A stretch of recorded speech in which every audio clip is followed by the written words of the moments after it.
Bapak pengurus bersama jajaran kepengurusan yang kami hormati,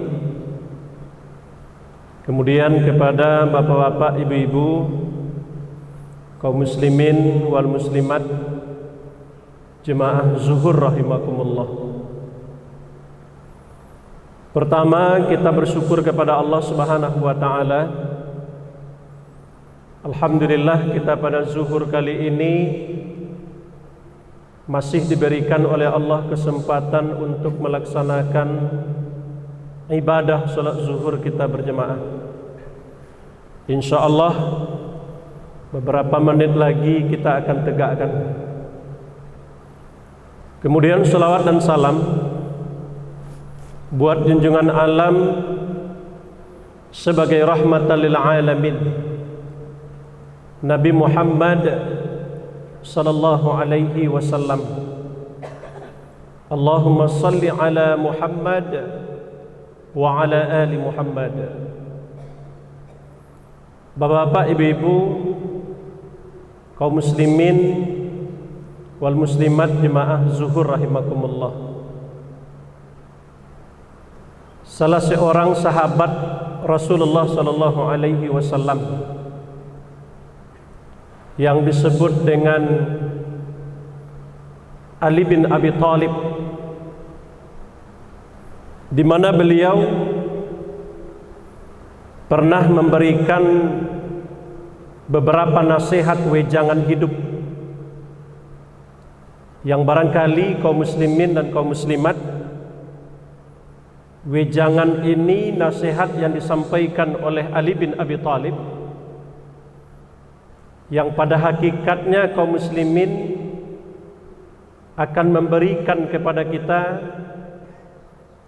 sebuah perjalanan hidup yang amat mulia di sisi Allah Subhanahu wa taala.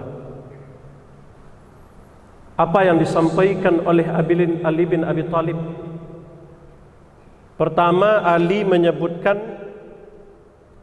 kun indallah khairun nas. Diawali dengan kalimat perintah, jadilah kamu, kata Ali, di sisi Allah khairun nas, sebaik-baik manusia. Ini disampaikan oleh Ali kaum muslimin, yang bertujuan bagi kita adalah bagaimana kita menjadi orang yang bernilai di sisi Allah, menjadi orang yang berharga di sisi Allah Subhanahu wa taala. Ali bukan menyebutkan jadilah engkau terbaik di hadapan manusia yang lain, tidak. Tapi Ali menyebutkan kalau ingin menjadi manusia yang terbaik, kata Ali, maka jadilah manusia itu terbaik di pandangan Allah Subhanahu wa taala. Kaum muslimin dan kaum muslimat, hadirin wal hadirah yang dirahmati oleh Allah. Bagaimana kiat kita untuk menjadi manusia yang terbaik di hadapan Allah? Tentu ada cara kita. Kiat kita untuk menjadi orang-orang yang terbaik di sisi Allah Subhanahu wa taala. Kita lihat yang pertama dalam surah Al-Hujurat, di mana Allah menyebutkan kaum muslimin dan kaum muslimat, kalau ingin menjadi orang yang terbaik di sisi Allah, Allah tunjukkan caranya kepada kita. Apa caranya, kata Allah? Inna akramakum indallahi atqakum. Sesungguhnya orang yang paling mulia di sisi Allah.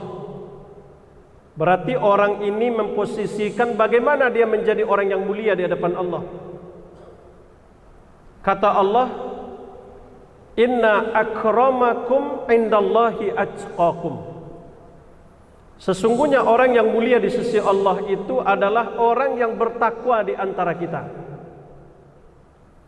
Jadi memposisikan diri kita untuk menjadi orang yang terbaik di hadapan Allah, maka memposisikan itu adalah posisikan diri kita menjadi hamba yang bertakwa. Apa bukti konkretnya kita menjadi orang yang bertakwa, Bapak Ibu? Pertama adalah kata Imam Al-Ghazali, yang bertakwa itu adalah ada khosyah. Khosyah ini adalah rasa takut kita kepada Allah.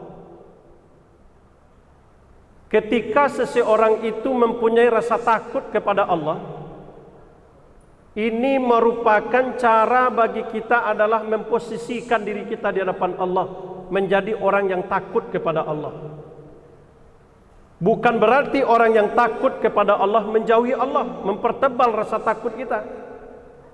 Tetapi orang yang takut kepada Allah itu, Bapak Ibu, adalah ada mahabbah, ada rasa cinta kita kepada Allah. Ketika cinta kita kepada Allah itu dalam, kata Allah dalam surah Al-Baqarah, "Walladzina amanu asyaddu hubban lillah." Orang yang beriman itu, kata Allah, cintanya kepada Allah itu bukan sekedar cinta, tapi amat sangat cinta dia kepada Allah. Sehingga dengan cintanya kepada Allah dibalas cintanya itu oleh Allah.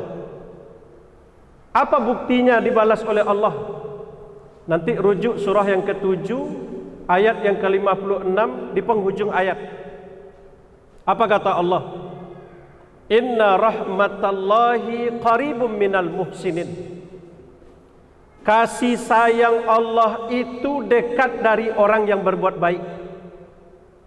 Jadi ketika kita melakukan kebaikan, Bapak Ibu, sejatinya kita sedang menjemput rahmat Allah. Apapun kebaikan yang kita lakukan, sebenarnya itu adalah sedang menjemput rahmat Allah. Jadi kalau Allah menyebutkan rahmat, berarti pangkal ayatnya dilarang oleh Allah. Wala tufsidu fil ard, kata Allah. Jangan kamu berbuat kerusakan di muka bumi. Dilarang oleh Allah, Bapak Ibu. Kerusakan fasad di situ, Bapak Ibu, bukan kerusakan seperti orang yang menebang hutan, bukan itu saja. Fasad itu maknanya, Bapak Ibu, adalah khurujus syai' anil i'tidal.